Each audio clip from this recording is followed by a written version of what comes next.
warahmatullahi wabarakatuh. Nama saya Siti Anissa dari kelas MPI 4B. Di sini saya akan menjelaskan perencanaan pekerjaan perkantoran. Yang pertama, yang saya akan jelaskan apa itu perencanaan perkantoran. Perencanaan perkantoran itu adalah proses menentukan arah kegiatan kantor dengan cara meninjau kembali faktor-faktor yang memengaruhi tercapainya tujuan kantor.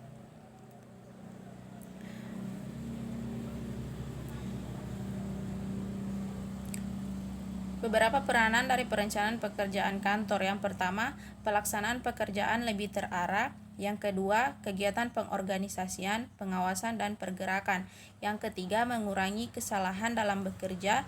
Yang keempat, menyederhanakan prosedur kerja. Yang kelima, hemat waktu, biaya, dan tenaga. Dan yang keenam, mencapai hasil yang optimal. Kemudian pada bagian B, untuk menyusun dan melaksanakan perencanaan atau perencanaan kerja harus dilakukan serangkaian kegiatan konkret, yaitu mengumpulkan informasi dan data yang diperlukan, mengumpulkan pemikiran-pemikiran tentang materi yang direncanakan, kemudian menentukan tujuan yang hendak dicapai, menentukan apa saja yang harus dilakukan, menentukan fasilitas yang perlu dilakukan, menentukan kapan dan di mana harus dilaksanakan, menentukan oleh siapa dan berapa lama harus dilaksanakan. Yang terakhir, menentukan mengapa dan bagaimana cara melaksanakannya. Kemudian pada bagian C, langkah-langkah perencanaan pekerjaan kantor. Yang pertama, melaksanakan langkah-langkah pendahuluan. Ada 5 langkah-langkah melaksanakan pendahuluan. Yang pertama, meninjau keadaan termasuk kemungkinan. Yang kedua, memperkirakan waktu yang diperlukan untuk menyusun rencana. Yang ketiga, memasuki adanya peraturan kebijaksanaan atau usaha-usaha lain yang berkaitan dalam arti mendukung rencana atau kebalikannya. Yang keempat, memastikan pengesahan rencana yang merupakan tahap akhir. Dan yang terakhir atau yang kelima, persiapan menyusun seluruh rencana. Langkah-langkah perencanaan pekerjaan kantor yang kedua yaitu menyusun rencana. Pada tahap ini seluruh persiapan rencana selesai dibicarakan, lalu dilakukan penyusunan rencana yang mencakup tujuan, kegiatan yang diperlukan, pembiayaan, penanggung jawab, dan bagian dari kantor yang melaksanakan, dan sebagainya.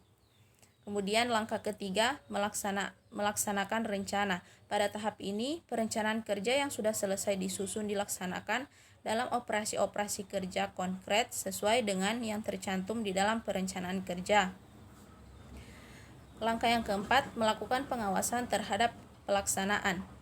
Ada 2. Yang pertama, memastikan pelaksanaan rencana berjalan sesuai dengan yang direncanakan. Yang kedua, mengecek tidaknya penyimpanan dalam pelaksanaan.